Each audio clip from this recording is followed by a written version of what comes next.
শুভ সকাল, আসসালামু আলাইকুম এভরিওয়ান। সবাই কেমন আছেন? আলহামদুলিল্লাহ, আমিও ভালো আছি। আজকে সকাল সকাল উত্তরায় 11 নং সেক্টরে বাজারের জন্য গেছি। দেখেন এই চিংড়ি মাছগুলো ছোট ছোট, অবশ্য দেশীয় চিংড়ি, তাই বলে দাম অনেকটাই বাড়তি। এগুলোর কেজি আনছি 900 টাকা করে। তা অনেক জার জোর যে শামুক পোকা সবগুলো আছে, তারপরে এগুলোর কেজি 900 করে। পাবদা মাছ এগুলো দেখেন, পাবদা মাছগুলো সুন্দর, একটু বড় বড় আছে। এগুলো কেজি 600 করে বলছে। তারপরে মনে হয় 550 করে এগুলো আনছে। সব কিছু যেমন তেমন, মাছের দাম তো অনেক বাড়তি। তবে যে ডাল, গুঁড়োর ডালগুলো দেখেন, এখানে আমি হাফ কেজি গুঁড়োর ডাল আনছি, তাও পোকা খাই না।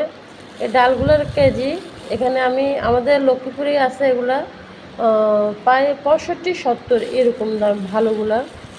আর এখানে এগুলো কিনছি আপনাদের 160 টাকা। তো দেখেন অনেক দাম, অনেক বাড়তি দাম।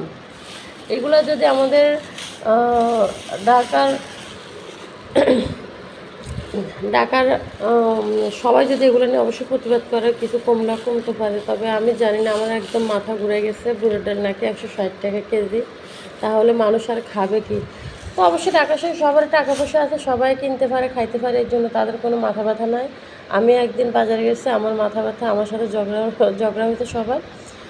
তো বাজারগুলো কেমন হয়েছে আর চিংড়ি মাছগুলো কেমন হয়েছে অবশ্যই সবাই কমেন্টে জানাবেন। আল্লাহ হাফেজ, ভালো থাকবেন।